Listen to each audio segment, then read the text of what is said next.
हमारा यह वीडियो भाग्य में परिवर्तन पर है कि कैसे किसी व्यक्ति का भाग्य वास्तव में बदलता है। हमारा यह वीडियो अनेक मिथकों और सोचों के विरुद्ध लोगों को लगेगा। कुछ लोगों को बहुत बुरा भी लगेगा जो भी यह सोचते हैं कि सब कुछ भाग्य द्वारा निर्धारित होता है, उससे अलग कुछ नहीं हो सकता, कोई कुछ भी करे। अनेक ज्योतिष में अति विश्वास करने वालों को भी अच्छा नहीं लगेगा, क्योंकि यह सामान्य सोच के विपरीत है कि सब कुछ ग्रहों द्वारा ही निर्धारित होता है, उससे अलग कुछ हो ही नहीं सकता। पर हम कहना चाहेंगे कि व्यक्ति अगर चाहे तो उसके भाग्य में परिवर्तन संभव है। सोचिए, क्या सब कुछ वैसे ही होता है? एक सामान्य व्यक्ति के जीवन में जितना ज्योतिष और भाग्य बताता है उतना अच्छा तो नहीं ही होता, और बुरा उससे अधिक हो जाता है। ऐसा इसलिए होता है कि विभिन्न नकारात्मक प्रभाव से भाग्य और ग्रह की शुभता में कमी आती है और अच्छा होने में कमी आती है। बुरा होने में इससे अधिकता भी बढ़ती है। जब नकारात्मक प्रभाव से बुरे परिणाम में वृद्धि हो सकती है, तो शुभ और सकारात्मक ऊर्जा बढ़ाने पर अधिक शुभता और अच्छे परिणाम क्यों नहीं प्राप्त हो सकते। प्राचीन ऋषियों ने उपाय की अवधारणा बुरे प्रभाव में कमी लाने के लिए की। इनके प्रभाव से ग्रहों से उत्पन्न अशुभ प्रभाव में कमी आती है, तो क्या उनके शुभ प्रभाव में वृद्धि नहीं की जा सकती?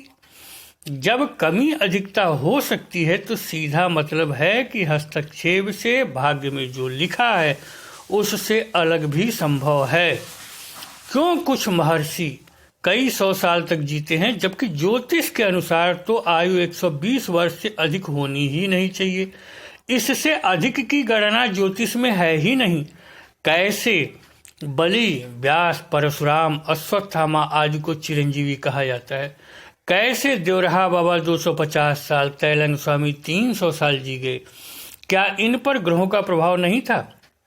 सीधा अर्थ है कि अगर आप कुछ ऐसा करें कि आप पर ग्रहीय प्रभाव बदल जाए या कम हो जाए तो आपके भाग्य बदल सकते हैं।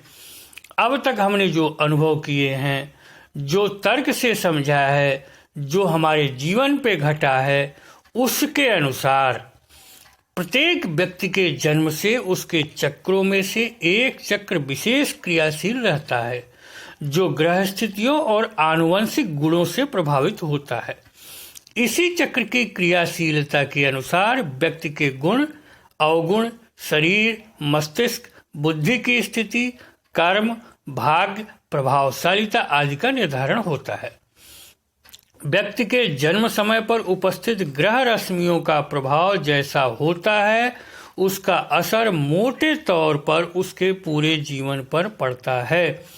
पूर्व जन्मों के कर्मों के अनुसार जो भाग्य उसका इस जीवन हेतु निर्धारित होता है, उस भाग्य के अनुकूल जब ग्रह स्थितियां प्रकृति में बनती हैं तो वह व्यक्ति जन्म लेता है। अर्थात भाग्य उसका निश्चित होता है और उसी के अनुरूप ग्रह स्थितियों में उसका जन्म होता है, जो पूरे जीवन उसे प्रभावित करते हैं।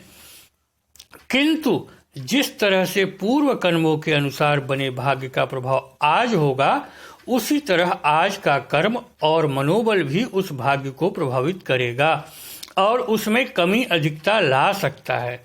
प्राकृतिक शक्तियां भी इसमें कुछ परिवर्तन कर सकती हैं यदि वह इस दिशा में प्रक्षेपित की जाएं। व्यक्ति इस भाग्य में अपने कर्म और प्रबल आत्मबल से परिवर्तन कर सकता है, क्योंकि वह इससे अपने शरीर के दूसरे किसी भी ऊर्जा चक्र को अधिक सक्रिय कर सकता है। इस सक्रियता के साथ ही परिवर्तन शुरू हो जाता है। यह प्रकारांतर से भाग्य में सीधा हस्तक्षेप न होकर पहले से उपस्थित सर्वाधिक प्रभावी ऊर्जा धारा के साथ ही एक अन्य ऊर्जा धारा को भी अधिक क्रियाशील कर उससे उत्पन्न बल द्वारा परिवर्तन होता है, जो हर क्षेत्र को प्रभावित कर देता है और भाग्य में परिवर्तन हो सकता है।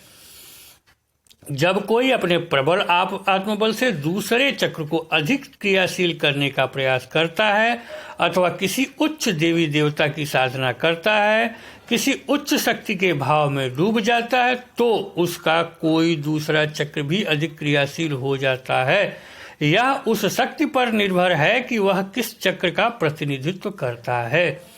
दूसरे चक्र की क्रियाशीलता के साथ ही शरीर की ऑरा, प्रभावशीलता, सोच, कर्म, दिशा सब बदल जाती है और एक अतीन्द्रिय मानसिक बल का उदय हो जाता है जो उसके मस्तिष्क के सोच की दिशा में कार्य करती है। दूसरे चक्र की क्रियाशीलता के साथ ही चक्रों से तीव्र तरंगे निकलने लगती हैं और शरीर का प्रभामंडल बदलकर प्रभावी हो जाता है। साथ ही आसपास का वातावरण भी प्रभावित होता है। शारीरिक रासायनिक स्थितियों में भी परिवर्तन होता है और मानसिक बल, आत्मविश्वास, सूक्ष्म शरीर सब अधिक ऊर्जावान हो जाते हैं, जो ग्रहों के प्रभाव को सीमित या नियंत्रित कर देते हैं और व्यक्ति का भाग्य उसकी सोच के अनुसार परिवर्तित होने लगता है, क्योंकि कर्म परिवर्तित हो जाता है। इसके साथ ही पूर्व कर्म के प्रभाव में भी कमी आ जाती है और आज के कर्म के परिणाम प्राप्त होने लगते हैं। यह उत्पन्न ऊर्जा मानसिक एकाग्रता से बढ़कर अन्य चक्रों का भेदन कर सकती है और व्यक्ति की कुंडलिनी जागने से उसका पूर्ण स्वरूप ही बदल सकता है, जिससे वह दूसरों के भाग्य और प्रकृति में भी स्पंदन कर सकता है। ऐसा तब होगा जब व्यक्ति सतत लगा रहे।